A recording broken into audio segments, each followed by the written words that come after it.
ਸ੍ਰੀ ਵਾਹਿਗੁਰੂ ਸਾਹਿਬ ਜੀ।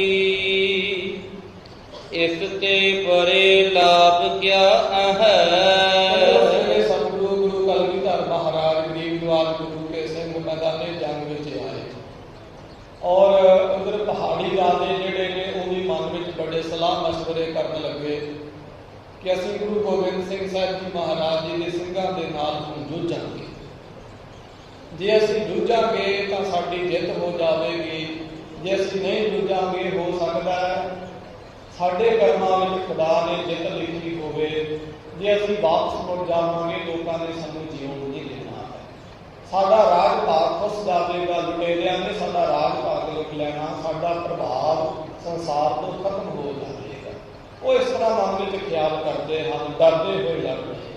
ਇੱਧਰ ਗੁਰੂ ਗੋਬਿੰਦ ਸਿੰਘ ਸਾਹਿਬ ਜੀ ਮਹਾਰਾਜ ਜੀ ਦੇ ਸਿੰਘ ਜਿਨ੍ਹਾਂ ਦੇ ਮਨ ਵਿੱਚ ਇਹ ਖਿਆਲ ਹੈ ਕਿ ਜੇ ਲੜ ਕੇ ਮਰਾਂਗੇ ਸ਼ਹੀਦ ਹੋਵਾਂਗੇ ਗੁਰੂ ਕਲਗੀਧਰ ਮਹਾਰਾਜ ਜੀ ਦੇ ਚਰਨਾਂ ਵਿੱਚ ਥਾਂ ਮਿਲ ਜਾਵੇਗੀ, ਐਸਾ ਮਨ ਵਿੱਚ ਖਿਆਲ ਰੱਖਦੇ ਕਹਿੰਦੇ ਜੇ ਲੜ ਕੇ ਮਰ ਵੀ ਜਾਵਾਂਗੇ ਸ਼ਹੀਦ ਵੀ ਹੋ ਜਾਵਾਂਗੇ ਤਾਂ ਅਮਰ ਬਦਲੀ ਨੂੰ ਪ੍ਰਾਪਤ ਕਰਾਂਗੇ, ਅੰਮ੍ਰਿਤ ਜੀਵਨ ਸਾਡੇ ਲਈ ਹਾਸਲ ਹੋਵੇਗਾ। ਇਸ ਕਰਕੇ ਇਸ ਤੋਂ ਵੱਡਾ ਕੋਈ ਲਾਭ ਨਹੀਂ ਹੈ ਸ਼ਹੀਦ ਹੋ ਜਾਣਾ। ਜੋ ਪਰਲੋਕ ਸੁਧਾਰਨ ਚਾਹੈ ਲੋਕ ਪਰਲੋਕ ਸਵਾਰ ਹੋਣਾ। ਜ਼ਿੰਦਗੀ ਤਾਂ ਸਵਰੇਗੀ, ਅਖੀਰ ਨੂੰ ਮਰ ਕੇ ਰੱਬ ਦੇ ਘਰੇ ਵੀ ਥਾਂ ਮਿਲ ਜਾਵੇਗਾ।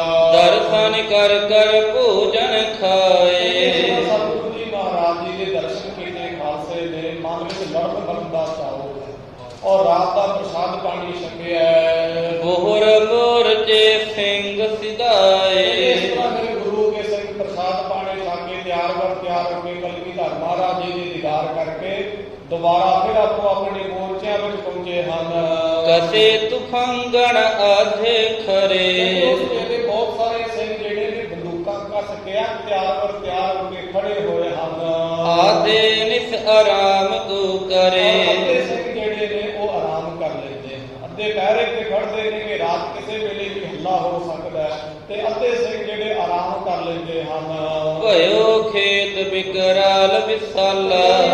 ਮੈਦਾਨੇ ਜੰਗ ਜੋ ਹੈ ਅਨੰਦਪੁਰ ਸਾਹਿਬ ਜੀ ਦੀ ਧਰਤੀ ਉਹ ਬੜੀ ਭਿਆਨਕ ਹੋਈ ਹੈ। ਦੇਖਿਆ ਆਦਮੀ ਇੱਕ ਵਾਰੀ ਕੰਬ ਜਾਂਦਾ ਹੈ। ਕਦ ਮਿਲੇ ਬ੍ਰਿੰਦ ਸ਼੍ਰਿੰਗਾਲਾ। ਕਹਿੰਦੇ ਬਹੁਤ ਸਾਰੇ ਗਿੱਦੜ ਮਾਸ ਖਾਣ ਵਾਲੇ ਬਘਿਆੜ ਆਦਿ ਜਿਹੜੇ ਨੇ ਉੱਚੀ ਉੱਚੀ ਕੂਕ ਕਰਦੇ ਚੀਖਾਂ ਮਾਰਦੇ ਮੈਦਾਨੇ ਜੰਗ ਵਿੱਚ। ਬਹੁਤੇ ਸਵਾਨ ਪੁਕਾਰਤ ਫਿਰੈ।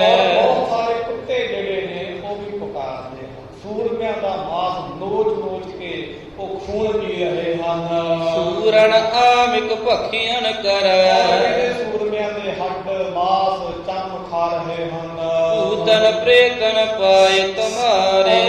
ਭੂਤ ਅਤੇ ਪ੍ਰੇਤ ਮੈਦਾਨੇ ਜੰਗ ਵਿੱਚ ਆਏ ਧਮਾਲ ਪਾ ਰਹੇ ਨੱਚ ਰਹੇ ਹਨ। ਗਾਵਤ ਨਾਚਤ ਮੁਦਤ ਉਦਾਰ।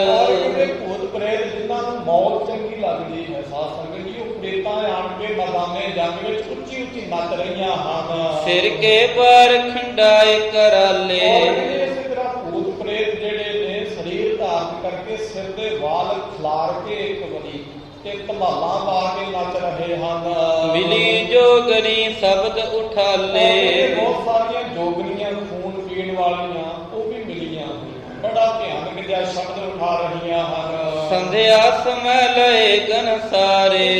ਸੰਧਿਆ ਦਾ ਸਮਾਂ ਹੋਇਆ, ਸ਼ਾਮ ਦਾ ਸਮਾਂ ਹੋਇਆ, ਮੈਦਾਨੇ ਜੰਗ ਬੜਾ ਭਿਆਨਕ ਹੋ ਰਿਹਾ ਹੈ। ਵਿਚਰਤ ਭਦਰ ਰੁਦਰ ਹੋਏ ਪਾਰੇ।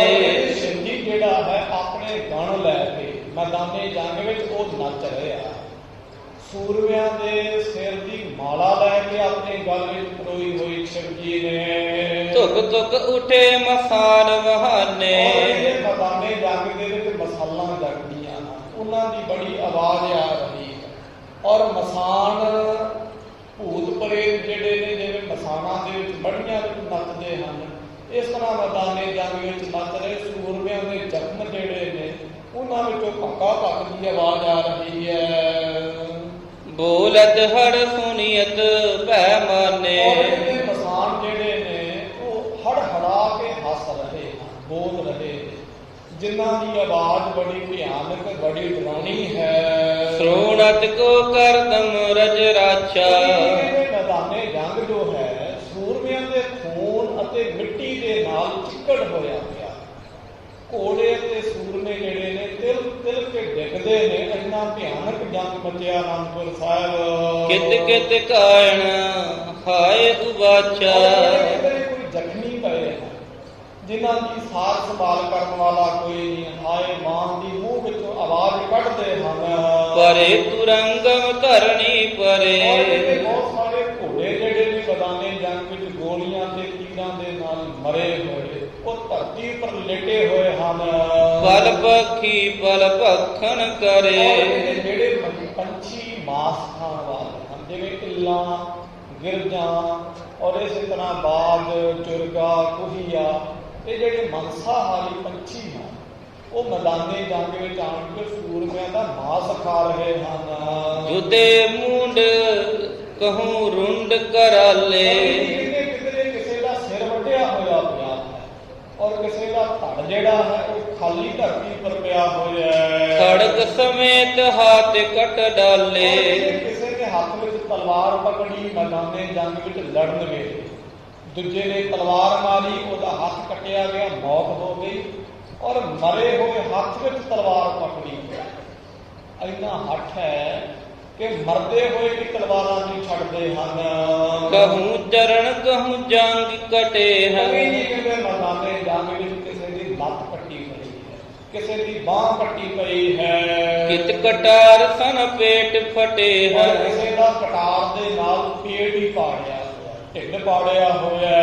ਘੋਰ ਦਰਸਨਾ ਧਰਨੀ ਹੋਏ। ਕਵੀ ਜੀ ਕਹਿੰਦੇ ਜੋ ਧਰਤੀ ਹੈ ਅਨੰਦਪੁਰ ਸਾਹਿਬ ਦੀ ਬੜੀ ਭਿਆਨਕ ਜਿਹੀ ਹੋਈ ਹੈ, ਜਿਵੇਂ ਕਿਸੇ ਸੁਹਾਗਣ ਨੇ ਲਾਲ ਰੰਗ ਦੀ ਚੁੰਨੀ ਲਈ ਹੋਵੇ। ਸਮਝ ਲਓ ਅਨੰਦਪੁਰ ਸਾਹਿਬ ਦੀ ਧਰਤੀ ਸੁਹਾਗਣ ਦੀ ਤਰ੍ਹਾਂ ਹੈ ਔਰ ਖੂਨ ਖੂਨ ਚੋਂ ਦਿਖਾਈ ਦੇ ਰਿਹਾ ਹੈ। ਇਹ ਸਮਝ ਲਓ ਲਾਲ ਰੰਗ ਦੀ ਚੁੰਨੀ ਪਾਈ ਹੋਈ ਆਪਣੇ ਸਰੀਰ ਪਰ। ਦੇਖੀ ਜਾਏ ਨ ਕਾਇਰ ਜੋਏ। ਜਿਹੜੇ ਕਾਇਰ ਡਰਪੋਕ ਮਨੁੱਖ ਨੇ ਉਹਨਾਂ ਦੇ ਕੋਲ ਉਹ ਧਰਤੀ ਵੇਖੀ ਨਹੀਂ ਜਾਂਦੀ ਹੈ। ਹਿਰਦਾ ਕੰਬ ਜਾਂਦਾ, ਉਹਨਾਂ ਤੇ ਛਿੱਡੀ ਆ ਜਾਂਦੀ, ਸੰਗ ਜਿਹਾ ਸੁੱਕ ਜਾਂਦਾ, ਲੱਤਾਂ ਕੰਬਣ ਲੱਗ ਜਾਂਦੀਆਂ ਨੇ। ਐਸੀ ਲੋਕ ਬਹੁਤ ਕੀਤੀ ਗੁਰੂ ਕੇ ਖਾਲਸੇ ਨੇ। ਸਿੰਘ ਮੋਰਚੇ ਥਿਰੇ ਸੋ ਜਿਤੇ। ਔਰ ਕਹਿੰਦੇ ਇੱਧਰ ਗੁਰੂ ਕੇ ਸਿੰਘ ਜਿਹੜੇ ਹਨ ਮੈਦਾਨੇ ਜੰਗ ਦੇ ਵਿੱਚ ਤਿਆਰ ਬਰ ਤਿਆਰ ਆਪੋ ਆਪਣੇ ਮੋਰਚਿਆਂ ਵਿੱਚ ਬੈਠੇ ਹੋਏ ਹਨ। ਵਾਹਿਗੁਰੂ ਜੀ ਕੀ ਕਹਿ ਫਤਿਹ। ਜਿੱਤ ਹੋਈ। ਇੱਕ ਸਿੰਘ ਕਹਿੰਦਾ ਕਿ ਭਾਈ ਤੁਹਾਡੀ ਜਿੱਤ ਹੋਈ, ਦੂਜਾ ਕਹਿੰਦਾ ਨਹੀਂ ਖਾਲਸਾ ਜੀ ਇਹ ਸਾਡੀ ਜਿੱਤ ਨਹੀਂ ਹੋਈ, ਤਾਂ ਵਾਹਿਗੁਰੂ ਜੀ ਕੀ ਫਤਿਹ ਹੈ। ਇਹ ਤਾਂ ਅਕਾਲ ਪੁਰਖ ਦੀ ਫਤਿਹ ਹੋਈ, ਇਹ ਤਾਂ ਵਾਹਿਗੁਰੂ ਦੀ ਜਿੱਤ ਹੋਈ, ਸਾਡੀ ਜਿੱਤ ਨਹੀਂ ਹੋਈ ਹੈ। ਗਰਜ ਗਰਜ ਕਰ ਦੂਰ ਸੁਣਾਵੇ। ਅਸੀਂ ਗੱਜ ਕੇ ਫਤਿਹ ਬੁਲਾਉਂਦੇ ਨੇ, ਅਸੀਂ ਗੱਜ ਕੇ ਜਕਾਰੇ ਛੱਡਦੇ ਨੇ ਕਿ ਦੂਰ ਦੂਰ ਤੱਕ ਆਵਾਜ਼ਾਂ ਹੁੰਦੀਆਂ ਹਨ। ਵਿਜੈ ਆਪਣੀ ਸਭਨ ਸੁਣਾਵੇ। ਸਾਡੇ ਕਾਜੀ ਖੁਸ਼ੀ ਦਾ ਜੋ ਪ੍ਰਗਟਾਵਾ ਹੈ, ਖੁਸ਼ੀ ਦੀ ਜਿੱਤ ਦੀ ਜੋ ਖੁਸ਼ੀ ਹੈ, ਉਹਦਾ ਇਜ਼ਹਾਰ ਕਰਦੇ ਹਨ। ਇਸ ਵਿਦ ਬਿਤੀ ਖਾਲਸੇ ਮਾਹੀ। ਕਵੀ ਜੀ ਕਹਿੰਦੇ ਇੱਧਰ ਖਾਲਸੇ ਦੇ ਨਾਲ ਇਵੇਂ ਬਤੀਤ, ਇਵੇਂ ਖਾਲਸਾ ਜਿੱਤਿਆ ਔਰ ਇਵੇਂ ਖੁਸ਼ ਹੋ ਰਹੇ ਹੈ। ਮਰੇ ਸੋਕ ਕਛੁ ਨਾਹੀ। ਔਰ ਜਿਹੜੇ ਮਰ ਗਏ ਕੋਈ ਖਾਲਸਾ ਸੋਗ ਵੀ ਨਹੀਂ ਕਰਦਾ ਹੈ। ਐਸਾ ਨਹੀਂ ਕਿ ਖਾਲਸਾ ਕਠੋਰ ਦਿਲ ਹੈ, ਨਹੀਂ। ਖਾਲਸੇ ਦੇ ਮਨ ਵਿੱਚ ਇਹ ਖਿਆਲ ਹੈ, ਕਬੀਰ ਸੰਤ ਮੋਏ ਕਿਆ ਰੋਈਐ ਜੋ ਆਪਣੇ ਗ੍ਰਹਿ ਜਾਏ। ਰੋਹ ਸਾਖਤ ਬਾਪਰੇ ਜੋ ਹੱਥ ਹੈ ਹਾਰ ਦਿੱਤਾ। ਮਹਾਤਮਾ ਦੇ ਮਰਨ ਉੱਪਰ, ਸੂਰਮਿਆਂ ਦੇ ਮਰਨ ਉੱਪਰ ਕਦੀ ਰੋਈ ਜਾਂਦੀ ਹੈ। ਰੋਹ ਸਾਖਤ ਬਾਪਰੇ ਜੋ ਹੱਥ ਹੈ ਹਾਰ ਦਿੱਤਾ। ਸਾਖਤ ਪੁਰਸ਼ਾਂ ਦੇ ਮਰਨ ਉੱਪਰ ਰੋਣਾ ਚਾਹੀਦਾ, ਜਿਹੜੇ ਹੱਟੀਆਂ ਹੱਟੀਆਂ ਤੇ ਜਾ ਕੇ ਆਪਣਾ ਜ਼ਮੀਰ ਵੇਚਦੇ, ਆਪਣੀ ਅੰਗ ਵੇਚਦੇ ਨੇ, ਉਹਨਾਂ ਦੇ ਮਰਨ ਤੇ ਮਿਟਣਾ ਚਾਹੀਦਾ। ਉਹ ਮਰੇ ਨੇ, ਸੂਰਮੇ ਕਦੀ ਮਰਦੇ ਨਹੀਂ। ਸੂਰਮੇ ਦੇ ਸੰਸਾਰ ਦੇ ਹਮੇਸ਼ਾ ਹੀ ਜਿੰਦੇ ਨੇ। शहीद की जो मौत है वो कौम की हयात है। हयात तो हयात, ये मौत भी हयात है। हयात कहते थे जिंदगी अनुसार जी। शहीद की जो मौत है, मरण वाले मर्द की शहीद की जी मौत होती है वो कौमां की जिंदगी होती है। शहीद मरते ने तो कौमां की जिंदगी मिलती है। कौमां के दीवे तां बलते ने जो शहीदां का खून पैदा। गोबिंद ने इस ਛਮਾ ਵਿੱਚ ਬਾਪੂ ਦਾ ਖੂਨ ਪਾਇਆ, ਅੰਦਰ ਦੀ ਪਾ ਕੇ ਵੱਟੀ ਇਸ ਜੋਤ ਨੂੰ ਜਗਾਇਆ। ਅੰਦਰ ਦੀ ਵੱਟੀ ਪਾ ਕੇ ਆਪਣੇ ਪਿਤਾ ਦਾ ਖੂਨ ਪਾ ਕੇ ਇਸ ਕੌਮ ਦੇ ਜਗਦੇ ਹੋਏ ਜੀਵੇ ਨੂੰ ਹੋਰ ਪ੍ਰਬਲ ਕੀਤਾ ਹੈ। ਇਸ ਕਰਕੇ ਸ਼ਹੀਦਾਂ ਦੇ ਮਰਨ ਉੱਪਰ ਕਦੀ ਸੋਗ ਨਹੀਂ ਹੁੰਦੇ, ਸੰਤ ਹੋਏ ਪਿਆਰੇ ਨੇ। ਇਸ ਕਰਕੇ ਖਾਲਸੇ ਜਿਹੜੇ ਸ਼ਹੀਦ ਹੋਏ ਉਹਨਾਂ ਦੇ ਮਰਨ ਉੱਪਰ ਰੋਂਦੇ ਨਹੀਂ, ਹੱਸਦੇ ਨੇ ਕਿ ਇਹ ਸ਼ਹੀਦ ਹੋਏ ਤੇ ਗੁਰੂ ਨਾਨਕ ਸਾਹਿਬ ਜੀ ਦੀ ਗੋਦ ਵਿੱਚ ਗਏ। ਇਹਨਾਂ ਨੂੰ ਗੁਰੂ ਕਲਗੀਧਰ ਮਹਾਰਾਜ ਜੀ ਦੇ ਚਰਨਾਂ ਵਿੱਚ ਥਾਂ ਮਿਲੀ ਹੈ। ਹੋਤ ਪੂਰ ਤਾਰੇ ਉਤਸਾਹ, ਸਵੇਰ ਹੋਈ ਤਾਂ ਖਾਲਸੇ ਦੇ ਮਨ ਵਿੱਚ ਫਿਰ ਦੂਣਾ ਚਾਉਣਾ ਉਤਸ਼ਾਹ ਹੋ ਗਿਆ। ਹਤ ਹਰਿ ਪੁਨ ਕੋ ਸੰਘਰ ਮਾਹ, ਇਹਦੇ ਮਨ ਵਿੱਚ ਇਹ ਖਿਆਲ ਹੈ ਕਿ ਮੈਦਾਨੇ ਜੰਗ ਵਿੱਚ ਤਲਵਾਰ ਚੱਲੇ, ਅਸੀਂ ਤੁਰਕੜਿਆਂ ਦੇ ਸਿਰ ਵੱਢੀਏ। ਅਬ ਪਹਾੜੀਆਂ ਕੀ ਬੜ ਸੈਨਾ, ਹੁਣ ਪਹਾੜੀਆਂ ਦੀ ਜੋ ਬਹੁਤ ਵੱਡੀ ਸੈਨਾ ਹੈ। ਕਹੂੰ ਕਥਾ ਬੀਤੀ ਜਿਮਰਨ, ਜਿਵੇਂ ਉਹਨਾਂ ਦੀ ਕਥਾ ਹੋਈ, ਜੋ ਰਾਤ ਉਹਨਾਂ ਦੀ ਹਾਰ ਹੋਈ, ਦਿਨ ਵੇਲੇ ਹਾਰ ਹੋਈ ਤੇ ਰਾਤ ਨੂੰ ਜੋ ਉਹਨਾਂ ਨੇ ਮਸ਼ਵਰਾ ਕੀਤਾ। ਕਵੀ ਰਾਜ ਮਹਾਕਵੀ ਕਵੀ ਭਾਈ ਸੰਤੋਖ ਸਿੰਘ ਸਾਹਿਬ ਜੀ ਕਹਿੰਦੇ ਮੈਂ ਤੁਹਾਡੇ ਤੱਕ ਸੁਣਾਉਣਾ, ਧਿਆਨ ਨਾਲ ਸੁਣੋ ਭਾਈ। ਗਿਰਪਤ ਅਰ ਗਿਰ ਨਰ ਸਮੁਦਾਇਆ, ਇਸੇ ਤਰ੍ਹਾਂ ਪਹਾੜੀ ਰਾਜੇ ਔਰ ਉਹਨਾਂ ਦੀ ਜਿਤਨੀ ਵੀ ਜੋ ਸੈਨਾ ਸੀ, ਕਿਤਕ ਪ੍ਰਜਾ ਹਰ ਸੁਬਟ ਲਰਾਇਆ। ਕੁਝ ਉਹਨਾਂ ਦੇ ਨਾਲ ਪਰਜਾ ਸੀ ਤੇ ਕੁਝ ਉਹਨਾਂ ਦੇ ਸੂਰਮੇ ਸਨ ਜੋ ਮੈਦਾਨੇ ਜੰਗ ਵਿੱਚ ਮਰੇ। ਮੈਦਾਨੇ ਜੰਗ ਵਿੱਚ ਪਹਾੜੀ ਰਾਜੇ ਆਏ, ਕੁਝ ਉਹਨਾਂ ਦੀ ਪਰਜਾ ਆਈ, ਕੁਝ ਆਮ ਸਧਾਰਨ ਲੋਕ ਜਿਹੜੇ ਸਨ ਪਿੰਡਾਂ ਦੇ ਛੇੜ ਉਹ ਇਕੱਠੇ ਕੀਤੇ ਤੇ ਨਾਲ ਕੁਝ ਸੂਰਮੇ ਵੀ ਹਨ। ਐਵੇਂ ਕਹਿ ਲਓ ਕਿ ਪੂਰੇ ਦਾ ਪੂਰਾ ਪਹਾੜ ਦੇਸ਼ ਜਿਹੜਾ ਹੈ ਉਹ ਇਕੱਠਾ ਹੋ ਕੇ ਗੁਰੂ ਕਲਗੀਧਰ ਮਹਾਰਾਜ ਉੱਪਰ ਚੜ੍ਹ ਕੇ ਆਇਆ।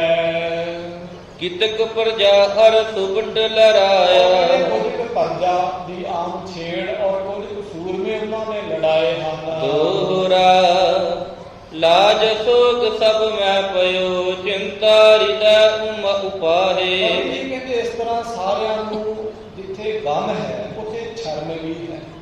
ਸ਼ਰਮ ਦੇ ਨਾਲ ਸਿਰ ਨਿਉਂਦੇ ਹਨ ਕਿ ਅਸੀਂ ਇਹ ਸੋਚਦੇ ਸੀ ਖਾਲਸੇ ਮੁੱਠੀ ਭਰਨੇ, ਜੇ ਅਸੀਂ ਰੇਤਾ ਦੀ ਮੁੱਠ ਭਰ ਕੇ ਵੀ ਅਨੰਦਪੁਰ ਸਾਹਿਬ ਦੇ ਕਿਲੇ ਉੱਪਰ ਪਾਵਾਂਗੇ ਕਿ ਕਿਲਾ ਦੱਬ ਜਾਣਾ ਜਿੰਨੀ ਸਾਡੀ ਫੌਜ ਹੈ।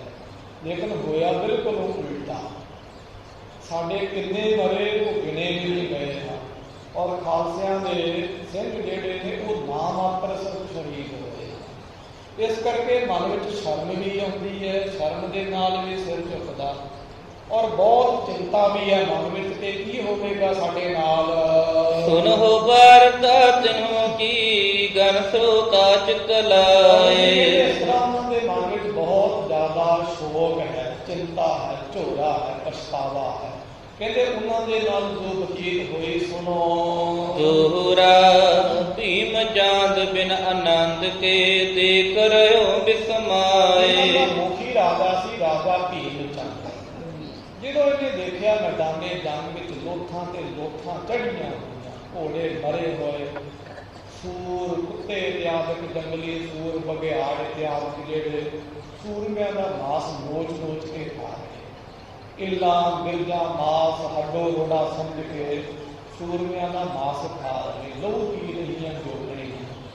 ਇਹ ਸਾਰਾ ਕੁਝ ਦੇਖਿਆ ਜਦੋਂ ਉਹਨੇ, ਉਹਦਾ ਹੌਸਲਾ ਟਹਿ ਗਿਆ, ਮਨ ਉਹਦਾ ਇੱਕ ਵਾਰੀ ਦੁਖੀ ਹੋਇਆ ਔਰ ਬੜਾ ਹੈਰਾਨ ਹੋਇਆ ਕਿ ਇਹ ਕੀ ਗਜ਼ਬ ਹੋ ਰਿਹਾ, ਕੀ ਖੁਦਾ ਦਾ ਕਹਿਰ ਹੋ ਰਿਹਾ ਸਾਡੇ ਉੱਪਰ।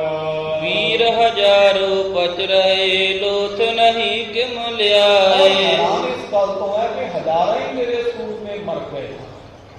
ਸਾਡਾ ਸੈਨਾਪਤੀ ਜਮਤੁੱਲਾ ਭਾਉ ਮੈਦਾਨੇ ਜੰਗ ਵਿੱਚ ਮਰਿਆ, ਅਸੀਂ ਉਹਦੀ ਲੋਥ ਤੱਕ ਨਹੀਂ ਲਿਆ ਸਕੇ। ਚੋਪਈ ਅਲਪ ਖਾਲਸਾ ਅਰਿਓ ਲਹੂ ਹੈ। ਇਹ ਸੋਚਦਾ ਲੋਕਾਂ ਨੂੰ ਵੀ ਕਹਿ ਰਿਹਾ ਕਿ ਅਲਪ ਖਾਲਸਾ ਅੜਿਓ ਰਹਿਓ ਹੈ, ਤੇ ਖਾਲਸਾ ਤਾਂ ਬੜੀ ਥੋੜੀ ਗਿਣਤੀ ਵਿੱਚ ਹੈ, ਫਿਰ ਵੀ ਅੜਿਆ ਹੋਇਆ ਸਾਡੇ ਨਾਲ। ਬਹੁਤ ਹਮਾਰੀ ਦਿਸਾ ਰਹਿਓ ਹੈ। ਬਹੁਤ ਸਾਰੇ ਸਾਡੇ ਜਿਹੜੇ ਸੂਰਮੇ ਨੇ ਉਹ ਮਰ ਚੁੱਕੇ ਹਨ, ਖਾਲਸਾ ਅਜੇ ਵੀ ਸਰਜੀਤ ਹੈ। ਪਚ ਪਚ ਰਹੇ ਹੇਲ ਕੋ ਡਾਲਤ। ਔਰ ਕਿਹਾ ਕਿ ਅਸੀਂ ਹੱਲਾ ਕਰਦੇ ਰਹੇ ਕਿ ਆਪਣੇ ਸੈਨਾਪਤੀ ਆਪਣੇ ਕਮਾਂਡਰ ਦੀ ਘੱਟੋ ਘੱਟ ਲਾਸ਼ ਤੇ ਲੈ ਲਈਏ, लेकिन गल ना बनी। अनक प्रकारन के बल कारत, और बड़े असीं बल कीते, बड़े छल बल वरते, बुद्ध बल वरतिया, लेकिन साडी खेड ना बनी। नहीं किसहू ने सिंह हलाए, और कहते ये सिंह एक पैर भी पिछां ना हो सके। ये तां अगां नूं वधदे रहे बड़े उत्साह दे नाल। गाड निशान फिरे जिस खाए, और जाके इन्हां ने अपना झंडा भी गढ़िया, और झंडा गढ़ के मैदाने जंग विच साडी हिरको पर झंडा गढ़िया समझ लवो। किम ए लड़ते कहा नरण में, और कहते हैरान इस गल तो ने कि आखिर ये बंदे बने किस मिट्टी दे और ये लड़ते किवें हैं। लेकिन कौन जाने, एक मजबूरी हुंदी है, मजदूरी हुंदी है, और एक अंदरला सिरक होता है। संगत जी, इहदियां फौजां ਜਿਹੜੀਆਂ ਨੇ ਉਹ मजदूरी ते मजबूरी ਦੇ सिर ते लगਦੀ। एक तो मजदूरी मिलती, उन्होंने तनख्वाह मिलती है। जो जंग होंदा सी पुराने जमानिਆਂ ਦੇ ਵਿੱਚ, ਤੇ ਜਿਹੜੇ ਸੈਨਾਪਤੀ ਹੁੰਦੇ ਸਨ ਉਹ फौज ਦੇ ਪਿਛਾਂ ਖੜਦੇ ਸਨ। ਇਹ ਰੂਲ ਹੁੰਦਾ ਸੀ, ਨਿਯਮ ਹੁੰਦਾ ਸੀ ਕਿ ਜਿਹੜਾ ਵੀ ਸੈਨਿਕ, ਜਿਹੜਾ ਵੀ ਸਿਪਾਹੀ ਪਿਛਾਂ ਹਟਦਾ ਸੀ, ਸੈਨਾਪਤੀ ਸਿੱਧੀ ਇੱਕ ਗੋਲੀ ਮਾਰ ਦਿੰਦਾ ਕਿ ਪਿਛਾਂ ਕਿਉਂ ਹਟਿਆ। इस करके उन्होंने मजबूरी भी है, मजदूरी तो है, पैसे लैके कर देंगे, और मजबूरी भी है कि मरना तो पैना ही है, इवें नहीं तो उवें। इस करके इन्हों की फौज के अंदर कोई उत्साह नहीं है। उधर गुरु के खालसे जिन्होंने मन में ये ख्याल कि सूरा सो कह जानिया जो डर है दीन के ये पुरजा पुरजा कर कर करो ना छाड़े रखे। उसे अरदासा करते देह सेवा बंद होए है, शुभ कर मनते करो हो ना करो, ना डरो हर सो। और अभी कहते भी शत्रु, दुश्मन, वैरी, विरोधी, संस्कृत का शब्द है अरि।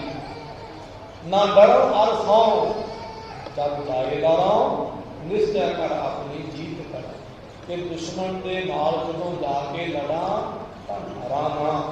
निश्चा मन में ये होवे कि मैं अपनी जित करनी है, जब मैदाने जंग में मर के शहीद हो जाए।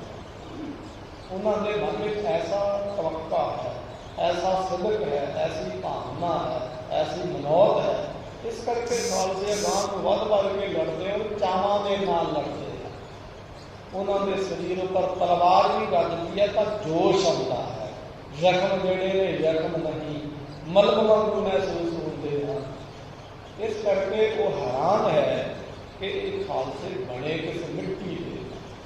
ये तो अगां ही वधदे जाते हैं और लड़ते ही नहीं, मरन वास्ते भी तैयार हैं। इम सोचत गिरपत भो मन में, इस तरह वो पहाड़ी राजा सोचन लिए मजबूर हो गया। मुंह में उंगलां पा के सोच रहे हैं। हटी जगू लरबे पिछवाई, मेरी फौज पिछा हटी गया लड़न तो। आए सिवर कालियो गिरराई, आन के हुण डेरा भी कीता होया। मरे परे सो खेत रहे हैं, जो मर गए वो मैदाने जंग विच पए होए उन्हां दीयां लोथां। जो कायल संभाल लए हैं, ਜਿਹੜੇ ਜ਼ਖਮੀ ਸਨ ਉਹਨਾਂ ਨੂੰ ਤੰਬੂਆਂ ਦੇ ਵਿੱਚ ਲਿਆ ਕੇ, ਜਿੱਥੇ ਕਣਕ ਲੱਗੇ ਹੋਏ ਫੌਜੀਆਂ ਦੇ, ਉੱਥੇ ਉਹਨਾਂ ਨੂੰ ਲਿਆ ਕੇ ਮਲਮ ਪੱਟੀ ਕਰਦੇ, दवाई दारू दरमल दे के ठीक करते, उन्होंने तंदुरुस्त करते हैं।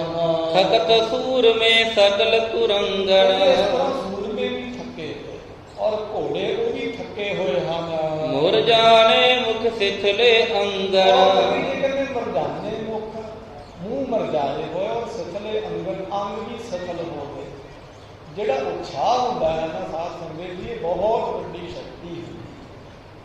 जो आदमी के दिल में उत्साह होवे तो आदमी थकदा नहीं है। मातावां भैणां बीबियां जानदियां ने कि देख के पेके घरों भरा आया होवे, मां आई होवे, प्यो आया होवे, तो पता ही नहीं लगता किहड़े वेले कोई सर्दी पड़ जाती, कोई थकावट ही नहीं होती। शरीर थकदा अकदा ही नहीं, पता ही नहीं लगता किहड़े वेले काम हो गया।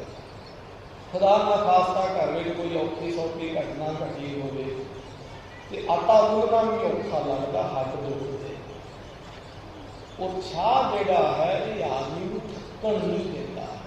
ਆਦਮੀ ਥੱਕਦਾ ਵੀ ਨਹੀਂ, ਥਕਾਵਟ ਵੀ ਨਹੀਂ ਮਹਿਸੂਸ ਹੁੰਦੀ। ਉਤਸ਼ਾਹ ਇੱਕ ਏਡੀ ਵੱਡੀ ਸ਼ਕਤੀ ਹੈ। ਜਿੱਥੇ ਉਤਸ਼ਾਹ ਨਾ ਹੋਵੇ, ਚਾਅ ਨਾ ਹੋਵੇ, ਉੱਥੇ ਫਿਰ ਸਰੀਰ ਵੀ ਕੰਮ ਨਹੀਂ ਕਰਦਾ। ਤੇ ਖਾਲਸੇ ਜਿਹੜੇ ਨੇ ਇਹ ਬੜੇ ਉਤਸ਼ਾਹ ਵਿੱਚ ਨਾ ਖੁੱਲੇ ਨਹੀਂ ਸਮਾਉਂਦੇ ਖਾਲਸੇ, ਲੇਕਿਨ ਮੁਰਝਾਉਂਦੇ ਮੁੱਖ ਸਿੱਖਦੇ ਅੰਗਦ। ਤੇ ਇਹ ਪਹਾੜੀ ਰਾਜਿਆਂ ਦੀ ਜਿਹੜੀ ਫੌਜ ਹੈ, ਇਹਨਾਂ ਦੇ ਮੂੰਹ ਮਰ ਜਾਏ ਤੇ ਅੰਗ ਜਿਹੜੇ ਸਿਥਲ ਕਮਜ਼ੋਰ ਹੋਏ, ਹੱਡ ਨਹੀਂ ਹਿਲਦੇ ਇਹਨਾਂ ਦੇ ਹਲਾਇਆ ਵੀ। ਬਿਨ ਉਤਸਾਹ ਸੋਗ ਮੈਂ ਕੀਤੇ, ਬੜੇ ਉਤਸ਼ਾਹ, ਬਿਨ ਉਤਸ਼ਾਹ ਸੋਗ ਮੈਂ ਕੀਤੇ। ਦਿਲ ਵਿੱਚ ਬੜਾ ਸੋਗ ਹੈ, ਬੜਾ ਦੁੱਖ ਹੈ, ਔਰ ਹਿਰਦੇ ਵਿੱਚ ਥੋੜੀ ਵੀ ਖੁਸ਼ੀ ਨਹੀਂ। ਸੰਬੰਧੀ ਹੱਥ ਘਾਲਿਓ ਜੇਤੇ, ਬਹੁਤ ਸਾਰੇ ਦੁਸ਼ਮਣ ਸੰਬੰਧੀ ਜਿਹੜੇ ਨੇ ਖਾਲਸੇ ਨੇ ਮਾਰ ਦਿੱਤੇ ਹਨ, ਬੜੇ ਜ਼ਖਮੀ ਹੋਏ ਨੇ। ਇਸ ਕਰਕੇ ਮਨ ਬੜਾ ਉਦਾਸ ਹੈ। ਮੰਤਰੀ ਅਪਰਜਿਤ ਕਥੇ ਸਿਆਣੇ, ਜਿਤਨੇ ਵੀ ਹੋਰ ਮੰਤਰੀ ਅਤੇ ਸਿਆਣੇ ਲੋਕ ਸਨ ਰਾਜੇ ਦੇ ਕੋਲ, ਹੋਤ ਸਮੀਪ ਸਕਲ ਸਨਮਾਨੇ। ਸਵੇਰ ਹੋਈ ਆਪਣੇ ਕੋਲ ਸੱਦਿਆ, ਬੜਾ ਅਦਬ ਕੀਤਾ ਸਭ ਦਾ। ਨਿਜ ਵਜ਼ੀਰ ਕੋ ਨਿਕਟ ਬਿਠਾਰਾ, ਉਸ ਵੇਲੇ ਆਪਣੇ ਵਜ਼ੀਰ, ਇਹਦੇ ਵਜ਼ੀਰ ਦਾ ਨਾਮ ਪੰਨਾ ਪ੍ਰੋਹਤ ਸੀ। ਉਹ ਬਾਹਮਣ ਸੀ ਜਾਤੀ ਦਾ, ਬੜਾ ਵਿਦਵਾਨ ਸੁਲਝਿਆ ਹੋਇਆ। ਉਹਨੂੰ ਆਪਣੇ ਕੋਲ ਸੱਦਿਆ। ਜਗਤ ਮਸਾਲ ਖਰੇ ਗਨ ਚਾਰ, ਰਾਤ ਹੋਈ, ਹੱਥ ਵਿੱਚ ਮਸਾਲਾ। ਪੁਰਾਣੇ ਜ਼ਮਾਨੇ ਹੋ ਸਕਦਾ ਕਿਸੇ ਨੇ ਦੇਖਿਆ ਹੋਵੇ, ਮਸਾਲਾ ਲੱਗਦੀਆਂ ਸਨ, ਕੜਛੇ ਦੇ ਟਾਈਮ ਦਾ। ਉਹ ਹੱਥ ਵਿੱਚ ਮਸਾਲ ਹੁੰਦੀ ਸੀ, ਉਹਦੇ ਵਿੱਚ ਘਿਓ ਆਦਿ ਪਾਉਂਦੇ ਸਨ, ਉਹਦੀ ਮਸਾਲ ਜਗਾਉਂਦੇ ਸਨ। ਪੁਰਾਣੇ ਜ਼ਮਾਨੇ ਜਦੋਂ ਆ ਬਿਜਲੀ ਆਦਿਕ ਦਾ ਇਜਾਦ ਨਹੀਂ ਸੀ ਹੋਇਆ, ਉਦੋਂ ਮਸਾਲਾਂ ਦੇ ਨਾਲ ਰਾਤ ਨੂੰ ਚਾਨਣ ਕਰਿਆ ਕਰਦੇ ਸੀ। ਜਾਂ ਕੰਧਾਂ ਦੀਵਾਰਾਂ ਦੇ ਵਿੱਚ ਲੋਕ ਖੁੱਡੇ ਰੱਖਿਆ ਕਰਦੇ ਸਨ। ਅੱਜ ਵੀ ਪੁਰਾਣੇ ਜਿਹੜੇ ਕਿਲੇ ਨੇ ਜਾਂ ਪਿੰਡਾਂ ਵਿੱਚ ਪੁਰਾਣੇ ਘਰ ਨੇ, ਉਹਨਾਂ ਵਿੱਚ ਖੁੱਡੇ, ਉਹਨਾਂ ਖੁੱਡਿਆਂ ਦੇ ਵਿੱਚ ਮਸਾਲਾ ਦੀਵੇ ਆਦਿਕ ਲੋਕ ਜਗਾਇਆ ਕਰਦੇ ਸਨ ਚਾਨਣ ਦੇ ਵਾਸਤੇ। ਕਵੀ ਜੀ ਉਹ ਤਸਵੀਰ ਸਾਡੇ ਸਾਹਮਣੇ ਪੇਸ਼ ਕਰਦੇ। ਕਹਿੰਦੇ ਜਿਹੜੇ ਮਤਾਬੀਏ ਹਨ, ਮਸਾਲੀਏ ਹਨ, ਉਹ ਹੱਥਾਂ ਵਿੱਚ ਮਸਾਲਾ ਲਾਏ ਕੇ ਤੇ ਚਾਨਣ ਕਰਦੇ। ਰਾਤ ਦੇ ਸਮੇਂ ਮੀਟਿੰਗ ਹੋ ਰਹੀ ਰਾਜਿਆਂ ਦੀ। ਆਏ ਕੇਸਰੀ ਚੰਦ ਹੰਡੂਰੀ, ਉਧਰ ਕੇਸਰੀ ਚੰਦ ਰਾਜਾ, ਇਹ ਰਾਜੇ ਭੀਮ ਚੰਦ ਦਾ ਰਿਸ਼ਤੇਦਾਰੀ ਵਿੱਚੋਂ ਸਾਲਾ ਲੱਗਦਾ ਸੀ। ਇਹ ਵੀ ਇਹਦੇ ਕੋਲ ਆਇਆ। ਧੂਪ ਕਟੋਚ ਆਦਿ ਜ਼ਰੂਰੀ, ਔਰ ਕਹਿੰਦੇ ਕਿਰਪਾਲ ਚੰਦ ਕਟੋਚੀ ਆ, ਆਦਿਕ ਜਿਤਨੇ ਵੀ ਰਾਜੇ ਉਹ ਆਏ ਹਨ। ਸਭ ਨਿਰੰਦਰ ਬੈਠੇ ਬੈਠੇ ਤਬ ਆਏ। ਇਹ ਰਾਜਾ ਨਰਿੰਦਰ, ਇਹ ਵੀ ਇਹ ਗੁਰੂ ਦਾ ਪ੍ਰੇਮੀ ਸੀ ਖਾਸ ਕਰਕੇ ਜੀ। ਇਹਦਾ ਨਾਮ ਸੁੰਦਰ ਸਾਹਿਬ ਵੀ ਗ੍ਰੰਥਾਂ ਤੇ ਲਿਖਿਆ ਹੋਇਆ, ਤਵਾ ਦੀ ਗੁਰੂ ਖਾਲਸੇ ਵਿੱਚ ਇਹ ਵੀ ਆਇਆ ਹੋਇਆ। ਦਿਲ ਕੇ ਜੇ ਵਜ਼ੀਰ ਸਮੁਦਾਏ, ਹੋਰ ਜਿਤਨੇ ਵੀ ਇਹਨਾਂ ਦੇ ਵਜ਼ੀਰ, ਅਹਿਲਕਾਰ, ਸਲਾਹਕਾਰ ਸਨ, ਸਾਰੇ ਦੇ ਸਾਰੇ ਆਏ ਹਨ। ਭੀਮ ਚੰਦ ਤਬ ਬਾਤ ਬਖਾਨੇ, ਉਸ ਵੇਲੇ ਭੀਮ ਚੰਦ ਨੇ ਸਭ ਦੇ ਲਈ ਆਪਣਾ ਮਸ਼ਵਰਾ ਪੇਸ਼ ਕੀਤਾ। ਸੁਨੋ ਸ਼੍ਰੋਣ ਦੇ ਤੁਮ ਸਭ ਸਿਆਣੇ, ਭਾਈ ਸੁਣੋ, ਤੁਸੀਂ ਸਾਰੇ ਬੜੇ ਸਿਆਣੇ ਆ, ਬੜੇ ਸੁਲਝੇ ਹੋਏ ਆ, ਮੇਰੀ ਗੱਲ ਸੁਣੋ। ਆਜ ਭਰੀ ਜਿਸ ਭਾਂਤ ਲੜਾਈ, ਜਿਵੇਂ ਅੱਜ ਖਾਲਸੇ ਨੇ ਸਾਡੇ ਨਾਲ ਮਾਰ ਮਚਾਈ ਹੈ, ਜਿਵੇਂ ਯੁੱਧ ਕੀਤਾ, ਕਿਤ ਗਤੀ ਬਸ ਮੈਂ ਦਲ ਖਪ ਜਾਈ। ਉਹ ਦਿਨ ਦੂਰ ਨਹੀਂ, ਕੁਝ ਦਿਨਾਂ ਵਿੱਚ ਹੀ ਸਾਡੀ ਫੌਜ ਜਿਹੜੀ ਹੈ ਉਹਦਾ ਖਾਤਮਾ ਹੋ ਜਾਵੇਗਾ। ਜੇ 2-4 ਦਿਨ ਵੀ ਖਾਲਸੇ ਐਵੇਂ ਲੜੇ ਤਾਂ ਜੋਧਾ ਮਰੇ ਹਜ਼ਾਰਾਂ ਲੜ ਲੜ, ਕੁਝ ਘੰਟਿਆਂ ਵਿੱਚ ਹੀ, 3 ਪਹਿਰਾਂ ਦੇ ਵਿੱਚ 9 ਘੰਟਿਆਂ ਵਿੱਚ ਸਾਡੇ ਹਜ਼ਾਰਾਂ ਸੂਰਮੇ ਮਰ ਕੇ ਧਰਤੀ ਤੇ ਡੇਗ ਗਏ ਹਨ। ਲੋਤ ਹੇਤ ਬੋਹੇਲਾ ਕਰ ਕਰ, ਔਰ ਕਹਿੰਦੇ ਅਸੀਂ ਬੜਾ ਲੋਥ ਦੇ ਵਾਸਤੇ, ਜਮਦੁੱਲਾ ਭਾਉ ਜਿਹੜਾ ਸੀ ਉਹਦੀ ਲੋਥ ਲੈਣ ਵਾਸਤੇ ਸਾਡੇ ਸੂਰਮਿਆਂ ਨੇ ਬੜਾ ਹੱਲਾ ਕੀਤਾ। ਅਰਿਓ ਖਾਲਸਾ ਧੀਰਜ ਧਰ ਧਰ, ਅਰਿਓ ਖਾਲਸਾ ਧੀਰਜ ਧਰ ਧਰ, ਖਾਲਸਾ ਅੜਿਆ ਰਹਿਆ, ਉਹਨੇ ਆਪਣਾ ਹੌਸਲਾ ਨਾ ਖੋਇਆ। ਸੂਰਤ ਜਵਾਲਾ ਬਮਣੀ ਪਰ ਪਰ, ਖਾਲਸਾ ਜਵਾਲਾ ਬਮਣੀ ਬੰਦੂਕ ਨੂੰ ਕਹਿੰਦੇ ਹਨ, ਜਿਹਦੇ ਵਿੱਚੋਂ ਜਵਾਲਾ ਕਹਿੰਦੇ ਅੱਗ ਨਿਕਲਦੀ, ਉਹ ਬੰਦੂਕ ਛੱਡਦਾ ਰਿਹਾ ਮੈਦਾਨੇ ਜੰਗ ਵਿੱਚ ਖਾਲਸਾ। ਸੁਨਤ ਕਟੋਚ ਹੰਡੂਰੀ ਬੋਲਾ, ਜਦੋਂ ਇਹ ਮਸ਼ਵਰਾ ਪੇਸ਼ ਕੀਤਾ ਉਹਨੇ ਇਕੱਠੇ ਮਨ ਦੇ ਨਾਲ, ਤਾਂ ਕਿਰਪਾਲ ਚੰਦ ਕਟੋਚੀਆ ਬੋਲਿਆ, ਇਹ ਰਾਜੇ ਦਾ ਨਾਮ ਹੈ ਕਿਰਪਾਲ ਚੰਦ। ਪ੍ਰਥਮ ਜੰਗ ਲੜ ਸਭ ਨੇ ਤੋਲਾ, ਦੇਖ ਲਓ ਭਾਈ, ਇਹ ਪਹਿਲਾ ਜੰਗ ਸੀ ਖਾਲਸੇ ਨਾਲ। ਅਸੀਂ ਸਾਰਿਆਂ ਨੇ ਅਨੁਮਾਨ ਲਗਾ ਲਿਆ, ਆਈਡੀਆ ਲਗਾ ਲਿਆ ਕਿ ਸਾਡੀ ਮੌਤ ਹੁਣ ਦੂਰ ਨਹੀਂ ਹੈ। ਅਬ ਜਿਮ ਬਾਛਾ ਤਿਮ ਹੀ ਕਰੀਐ। ਬਾਕੀ ਤੁਸੀਂ ਅੱਗੇ ਸੁਣਾਣੇ, ਜਿਵੇਂ ਤੁਹਾਡੇ ਮਨ ਦੀ ਇੱਛਾ ਹੈ ਤਿਵੇਂ ਕਰ ਲਵੋ। ਬਾਦ ਘਾਟ ਸਭ ਘਾਤ ਵਿਚਰੀਐ। ਤੁਸੀਂ ਆਪ ਦੇਖੋ, ਇਹਦੇ ਵਿੱਚ ਤੁਹਾਨੂੰ ਨੁਕਸਾਨ ਹੋਵੇਗਾ ਜਾਂ ਫਾਇਦਾ ਹੋਵੇਗਾ, ਤੁਸੀਂ ਖੁਦ ਦੇਖੋ। ਲੇਕਿਨ ਜੋ ਸਾਡੇ ਨਾਲ ਸਿੰਘਾਂ ਨੇ ਕੀਤੀ ਹੈ ਉਹ ਕਿਸੇ ਤੋਂ ਭੁੱਲੀ ਵਿਸਰੀ ਗੱਲ ਨਹੀਂ ਹੈ। ਮੰਡਸਪਤੀ ਨਰਿੰਦਰ ਬਖਾਨਾ। ਕਿ ਉਸ ਵੇਲੇ ਸੰਕੇਤ ਮੰਡੀ ਦਾ ਰਾਜਾ ਨਰਿੰਦਰ ਉਸ ਦਾ ਨਾਮ ਹੈ, ਉਹ ਬੋਲਿਆ ਹੈ, ਇਹ ਗੁਰੂਆਂ ਕੋ ਸਦਨ ਮਹਾਨਾ। ਕਿਹਾ ਕਿ ਭਾਈ ਦੇਖੋ ਸਿੱਧੀ ਸਾਦੀ ਜੀ ਔਰ ਸਾਫ ਸੁਥਰੀ ਜੀ ਗੱਲ ਹੈ ਕਿ ਇਹ ਗੁਰੂ ਨਾਨਕ ਸਾਹਿਬ ਜੀ ਮਹਾਰਾਜ ਜੀ ਦਾ ਘਰ ਬੜਾ ਉੱਚਾ ਤੇ ਸੁੱਚਾ ਹੈ। ਇਹ ਗੁਰੂ ਨਾਨਕ ਸਾਹਿਬ ਜੀ ਦੀ ਗੱਦੀ ਬੜੀ ਵੱਡੀ ਹੈ ਭਾਈ। ਨਹਿ ਸਮਾਨਤਾ ਕਿਸ ਤੇ ਹੋਏ। ਕਿ ਜੇ ਕੋਈ ਲੱਖ ਯਤਨ ਕਰੇ ਕਿ ਮੈਂ ਗੁਰੂ ਨਾਨਕ ਸਾਹਿਬ ਜੀ ਦੇ ਘਰ ਦਾ ਮੁਕਾਬਲਾ ਕਰ ਲਵਾਂਗਾ ਤੇ ਉਹਦੀ ਬੇਵਕੂਫੀ, ਉਹਦੀ ਬੇਸਮਝੀ ਹੋਵੇਗੀ। ਇਨ ਸੋ ਮਿਲਣਾ ਨੀਕ ਹਵੈ ਸੋਏ। ਮੇਰੀ ਤੁਸੀਂ ਸਲਾਹ ਸੁਣਦੇ ਆ ਤਾਂ ਮੇਰੀ ਸਲਾਹ ਇਹੋ ਹੀ ਹੈ ਕਿ ਇਹਨਾਂ ਦੇ ਨਾਲ ਮਿਲ ਕੇ ਸਿਰ ਝੁਕਾ ਕੇ ਸਜਦਾ ਕਰਨਾ, ਨਮਸਕਾਰ ਕਰਨੀ, ਇਹੋ ਹੀ ਬਾਤ ਹੁੰਦੀ ਹੈ। ਇੱਥੇ ਜਿਹੜਾ ਚੜ੍ਹ ਕੇ ਆਉਂਦਾ ਉਹ ਝਟ ਕੇ ਜਾਂਦਾ ਹੈ, ਜਿਹੜਾ ਸ਼ਰਨ ਪੈਂਦਾ ਉਹਦਾ ਪਾਰ ਉਤਾਰਾ ਹੁੰਦਾ ਹੈ। ਕਰਾਮਾਤ ਸਾਹਿਬ ਬਲਵੰਤੇ। ਗੁਰੂ ਨਾਨਕ ਸਾਹਿਬ ਜੀ ਦਾ ਘਰ ਬੜੀ ਵੱਡੀ ਕਰਾਮਾਤ ਦਾ ਮਾਲਕ ਹੈ। ਇਹ ਵੱਡੀ ਬਰਕਤ ਦੇ ਮਾਲਕ ਹਨ ਗੁਰੂ ਨਾਨਕ ਸਾਹਿਬ। ਤੁਰਤ ਬਣਾਵੈ ਜਥਾ ਚਹੰਤੇ। ਕਿ ਜੋ ਇਹ ਮਨ ਵਿੱਚ ਚਾਹੁੰਦੇ ਹਨ ਉਵੇਂ ਕਰ ਲੈਂਦੇ ਹਨ। ਵਿਦਤ ਮਹਤ ਸ੍ਰੀ ਨਾਨਕ ਗਾਦੀ। ਗੁਰੂ ਨਾਨਕ ਸਾਹਿਬ ਜੀ ਮਹਾਰਾਜ ਜੀ ਦੀ ਗੱਦੀ ਸੰਸਾਰ ਤੇ ਪ੍ਰਗਟ ਹੈ। ਨਹਿ ਪੂਰਾ ਉਤਰਹਿ ਕੋ ਬਾਤੀ। ਕਿ ਝਗੜਾ ਕਰਕੇ ਇਹਨਾਂ ਦੇ ਨਾਲ ਕਿਸੇ ਦੀ ਪੂਰੀ ਨਹੀਂ ਪੈਂਦੀ ਹੈ। ਸੁਨ ਹੰਡੂਰੀਏ ਗਿਰਾ ਉਚਾਰੀ। ਸੁਣ ਕਰਕੇ ਹਰੀ ਚੰਦ ਹੰਡੂਰੀਏ ਨੇ ਇਸ ਗੱਲ ਦਾ ਜਵਾਬ ਇਉਂ ਦਿੱਤਾ ਹੈ, ਰਾਜ ਕਾਜ ਕੀ ਬਾਤ ਨਿਆਰੀ। ਕਿ ਇਹ ਰਾਜ ਸਾਧ ਜਿਹੜਾ ਹੈ ਨਾ, ਇਹਦੀਆਂ ਗੱਲਾਂ ਕੋਈ ਨਿਆਰੀਆਂ ਕੋਈ ਵੱਖਰੀਆਂ ਹਨ। ਇਸ ਮੈਂ ਪਿਤਾ ਪੂਤ ਬਿਗਰੰਤੇ। ਕਿ ਰਾਜ ਭਾਗ ਰਾਜਨੀਤੀ ਵਿੱਚ ਤੇ ਸਕਾ ਮਾਈ ਬਾਪ ਵੀ ਧੀਆਂ ਪੁੱਤ ਦਾ, ਧੀਆਂ ਪੁੱਤ ਮਾਈ ਬਾਪ ਦੇ ਨਹੀਂ ਬਣਦੇ ਨੇ। ਤੂੰ ਕਿਹੜੇ ਫਕੀਰ ਦੀ ਗੱਲ ਕਰਦਾ, ਤੂੰ ਕਿਹੜੇ ਗੁਰੂ ਦੀ ਗੱਲ ਕਰਦਾ ਹੈ। ਜੋ ਅਤ ਪ੍ਰੇਸੋ ਸਤਿਗੁਰੂ ਬਣੰਤੇ। ਉਹ ਵੀ ਅੜ ਜਾਂਦਾ ਉਹ ਫਿਰ ਦੁਸ਼ਮਣ ਹੀ ਹੁੰਦਾ ਹੈ ਮੈਦਾਨੇ ਜੰਗ ਦੇ ਵਿੱਚ। ਤੋ ਤਜ ਰਾਜ ਸਾਧ ਬਣ ਜਾਏ। ਜੇ ਤਾਂ ਰਾਜ ਭਾਗ ਛੱਡ ਕੇ ਸਾਧ ਬਣਨਾ ਹੈ ਨਾ, ਫਕੀਰ ਬਣਨਾ ਹੈ, ਭਿਖਾਰੀ ਬਣਨਾ ਹੈ, ਮੰਗਤਾ ਬਣਨਾ ਹੈ, ਤੋ ਅਸਬਾਤ ਵਿਚਾਰਨ ਕਾ ਹੈ। ਪਰਮੇਸ਼ਵਰਾਂ ਦੀਆਂ ਗੱਲਾਂ ਕਰ। ਜੇ ਰਾਜ ਭਾਗ ਮੰਨਣਾ ਹੈ ਤੇ ਫਿਰ ਇਹ ਗੱਲਾਂ ਨਾ ਸੋਚ। ਗੁਰੂ ਸਤਿਗੁਰੂ ਬਣ ਗਇਓ ਹਮਾਰਾ। ਗੁਰੂ ਸਾਡਾ ਦੁਸ਼ਮਣ ਬਣਿਆ ਹੋਇਆ ਹੈ। ਕਹੋ ਲਰਨ ਕੇ ਕਿਮ ਹੋਏ ਟਾਰਾ। ਲੜਨ ਤੋਂ ਬਿਨਾਂ ਕਿਵੇਂ ਟਾਲ ਮਟੋਲ ਹੋਵੇਗਾ, ਉਹ ਤਾਂ ਲੜਨਾ ਹੀ ਹੋਵੇਗਾ। ਜਿਹਨੂੰ ਆਦਮੀ ਦੀ ਬੁੱਧ ਮਰਦੀ ਹੈ ਨਾ, ਮੱਤ ਮਰਦੀ ਹੈ, ਫਿਰ ਆਦਮੀ ਏਦਾਂ ਦੀਆਂ ਗੱਲਾਂ ਕਰਦਾ। ਇਹ ਏਦਾਂ ਦੀਆਂ ਗੱਲਾਂ ਕਰਦਾ, ਕਲਗੀਧਰ ਮਹਾਰਾਜ ਜੀ ਦਾ ਮੁਕਾਬਲਾ ਕਰਨਾ ਚਾਹੁੰਦਾ, ਪਰ ਹੋਵੇਗਾ ਕਿ ਉਹ ਆਪਣੀ ਗੱਲ ਦੇ ਜ਼ਮਾਨਾ ਵਿੱਚ ਸਾਹਮਣੇ ਸਿਰਫ ਉਹਦੀ ਸਰਵਣ ਕਰੇ। ਸਮਾਂ ਆਪਣੀ ਮੰਜ਼ਿਲ ਤੇ ਹੈ ਪਰ ਕਰਨ ਵੀ ਚਾਹੀਦੀ।